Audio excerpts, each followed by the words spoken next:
Y'all, this is the most complete team I've seen LeBron James operate with. Seriously, this is the most complete team I've seen him operate with. I know it's only one game, and the Los Angeles Lakers took game one against the Memphis Grizzlies by a score of 128-112. But watching this game, like, LeBron has played with better generational talent. He's played with the great, outstanding Kyrie Irving. He's played with Dwayne Wade, Chris Bosh, Kevin Love. But this team right here is a complete squad. And y'all want to know how complete this squad is? LeBron James didn't really touch the ball down the clutch for real. He didn't, and he didn't have to.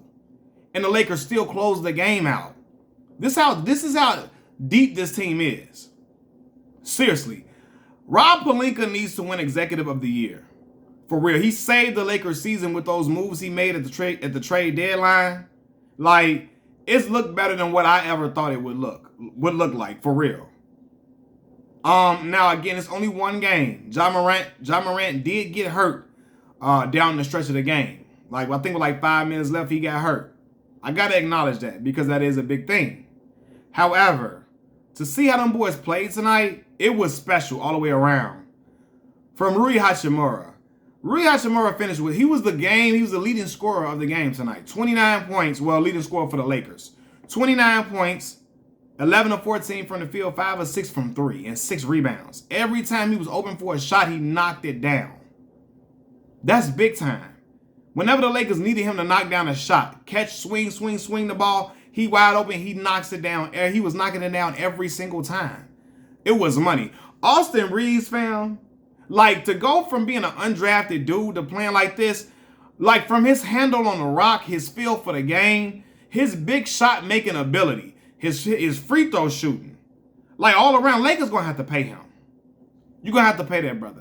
Or he gonna get maxed out, not maxed out, but he gonna get a big deal, not maxed. He gonna get a big deal from somebody else. Because he's proven he like that. As you heard him say, I'm him. He's screaming, I'm him on the floor with LeBron, Raymond James Sr. and Anthony Davis. He hollering, I'm him. Because he was abusing them. Like, clutch shot after clutch shot. And I'm like, yeah, this team is official. During the course of that game, Anthony Davis got hurt. And the game went to the halftime. You hear Stephen A. Smith talking and saying, you know what? This is crazy. This dude, Anthony Davis, man, the Lakers fan base are really going to be done with him if he can't come back and perform. And did he ever come back and perform? Watching this game today, like, I always realized how much of a pivotal piece, how much they needed Anthony Davis. I always knew he was a focal point of their offense and defense and how much they lean on him. Today, I really saw with my own 2 eyes just how special Anthony Davis is. Without having to go for 40, 45, defensively, he is sound. He's elite.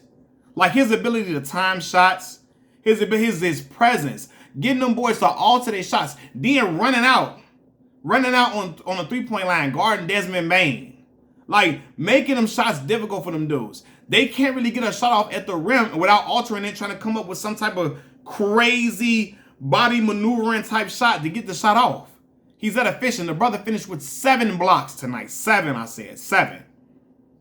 From his rebounding ability to his shot blocking ability, rim protecting overall, making guys alter shots, coming out on a wing to defend the 3-point shooters like Desmond Bane, Dylan Brooks and them.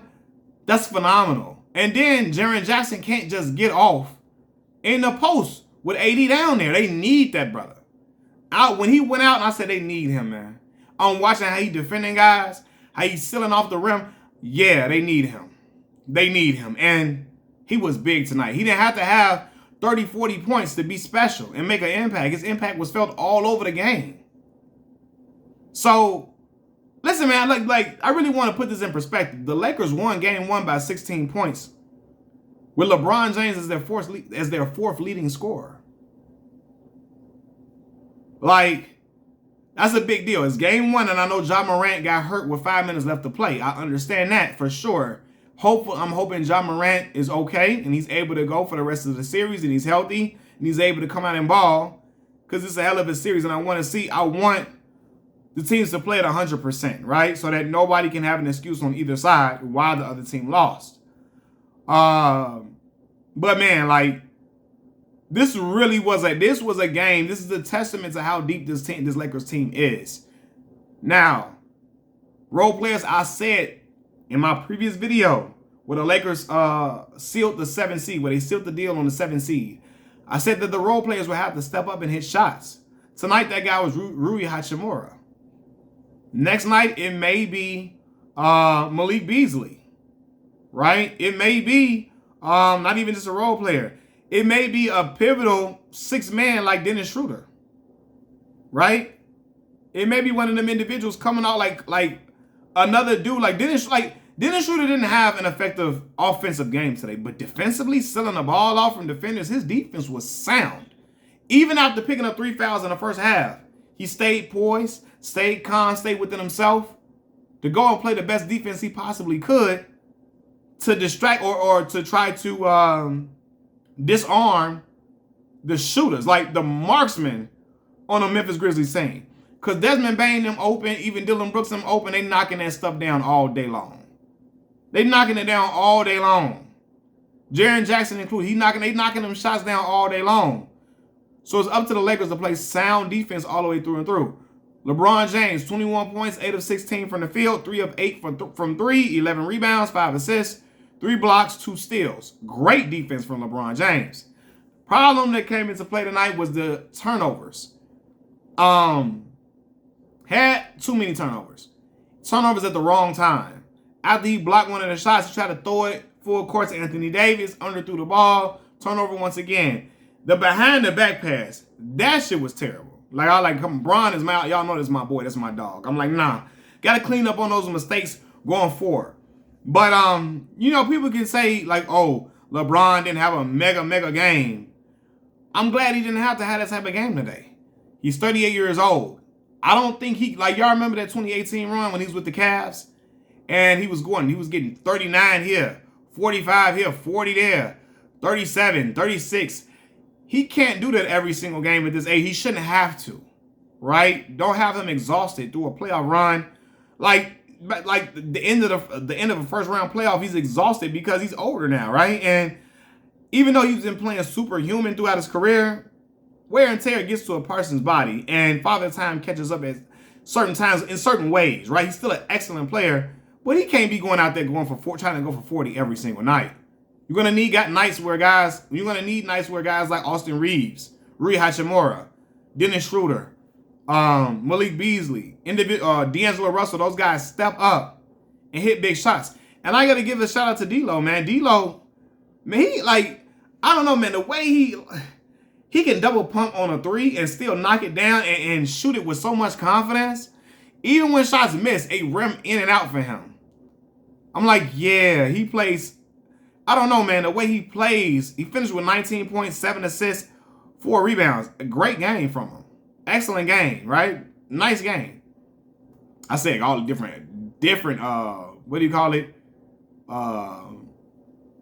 Adjectives or superlatives, whatever, to describe it. But really, really good game from him. And he didn't have to go for 40, 39, 35. But just whenever the game started to get a little bit, like when Memphis tried to pull away when they had the lead, D'Angelo Russell come down and hit a 3. Get a great assist, find an open man for a big shot, or come down and hit a mid-range shot to try to slow the momentum and slow the pace of the game. So you need guards like him who are going to put pressure on the defense. And when the game's trying to start, when a team tries to start going on a run, he can hit big shots in transition or half-court style basketball. Come up and step right into an open 3 and knock it down. Man, like this game, it was crazy. And I'm gonna say this: Austin Reeves, man, is special. The brother doing the ice in my vein celebration after big shots. His poise and confidence is immaculate. They're gonna need that from their brother. To win this series, they're gonna need that from him. Seriously, they're gonna need that from him. But this Lakers team overall is fun to watch. That fourth quarter was a masterclass from the Lakers. Masterclass. Like, man, you see Jared Vanderbilt playing excellent defense. Now, he did some fouling at times, but the brother is playing sound defense. sound defense as best as he can to seal guys off and defend John Morant, so on and so forth. Doing a solid job at it, man. So, the one thing I wanted them to not do is just keep trading baskets with Memphis. And eventually they were able to get stops, able to secure rebounds with the great Anthony Davis. AD had 12 rebounds. But again, them block shots and them steals, AD had 3 steals to go along with 7 blocks. Bron had 2 steals and 3 blocks. Like those type of turnovers, forcing turnovers, that is a way to be to be dominant. Especially if you're gonna score off of those turnovers. They gotta turn those turnovers into points to be effective and successful in the series. Memphis is the younger team. They can run with the best of them. They can shoot. They play well with momentum. I've seen them have the momentum and keep it all throughout games. But if you don't let them get momentum and you keep the game close, and you're able to go on runs, the Lakers are going on several 7-0 runs. I've seen them go on. Those things like that keep pressure on them. You know what I mean? And have them to where they gotta. Sometimes it forces them to jack up ill-advised shots, right? But they get a lot of good shots too, though, just because of people worrying about John Morant. Like, he puts pressure on it allows other guys to be open for big shots, and a lot of times they step up and they make them. But the Lakers, man, Rob Pelinka needs to be executive of the year for the moves he's made. Again, it's the first game, right? We need to see them guys stay consistent through a series. But to have a game where you win, where it was going down to the wire, you were going back and forth with an outstanding young team like the Memphis Grizzlies, LeBron James being your 4th leading scorer, and you still win the game, and Bron don't touch the ball in the clutch. He was calling for the ball on the 3 because he was starting to try to get heating up from the 3. But shoot, Austin Rivers said, I'm getting us up out of here. And it is what it is, man. Feeding a hot hand. He was hot. Hachimura was hot. Those guys were able to seal a deal, and that's great team basketball, man. And I can tell you one thing, LeBron James is happy about the win, if anything. Now, if they lost the game and he didn't get the ball down clutch, there's one thing. But they won. And they were able to do it. Austin Reeves had 30. Was he 30? No, I'm talking, he had no 30. I'm tripping. 23. What the hell am I talking about? Austin Reeves had 23 and was 3 of 5 from 3. Big shot after big shot. Yeah, man. This was an excellent game for real. Let me look at some of the stats for this game, as far as across both teams. Let's look at this team stats.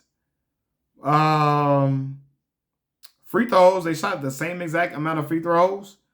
Lakers missed 2. That's 2 that LeBron missed those 2. Memphis Grizzlies with 15 to 16 only missed 1 free throw. The Lakers had 11 blocks to the Memphis Grizzlies 2 blocks, right? Lakers had 14 turnovers to 12 turnovers to the Memphis Grizzlies. They both were equal with 56 points in the paint. Nearly equal in assists. The rebound, the Lakers had 45 rebounds to the Memphis Grizzlies 34. Rebounding is something that help with it. It makes a difference in the game. But the block shots, man, blocking them shots and getting them turnovers, that was big for the Lakers. Big, man, because they converted on those. But y'all let me know how y'all think this series is gonna go. I think it's gonna be an excellent series. I don't know, man. How the Lakers play in this game too is going to determine a lot of things for me. How they come out and how they play. John Morant is going to be, I'm sure he's going to be back and be playing. And you're going to try to redeem himself from being out for the last 5 minutes of the game. So we're going to see. But how the Lakers come out in the second game is going to determine everything for me. Honestly, I can kind of get an indicator of how the series is going to go. Especially with them. They get 2, if they win 2 games in the FedEx Forum and head back to the Crypto Arena, or AKA the Staples Center. The Staples, man. Goddamn. They take it back to LA in the Staples Center, Crypto, whatever. And they win it I believe that they can play with a strong amount of confidence if they go up 2-0.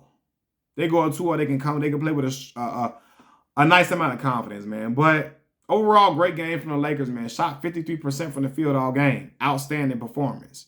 Machiavelli Mills TV, y'all let me know what y'all think about the video or the game in the comment section below. Like the channel. Like the video. Subscribe to my channel. I appreciate y'all for watching. I'm out. Peace.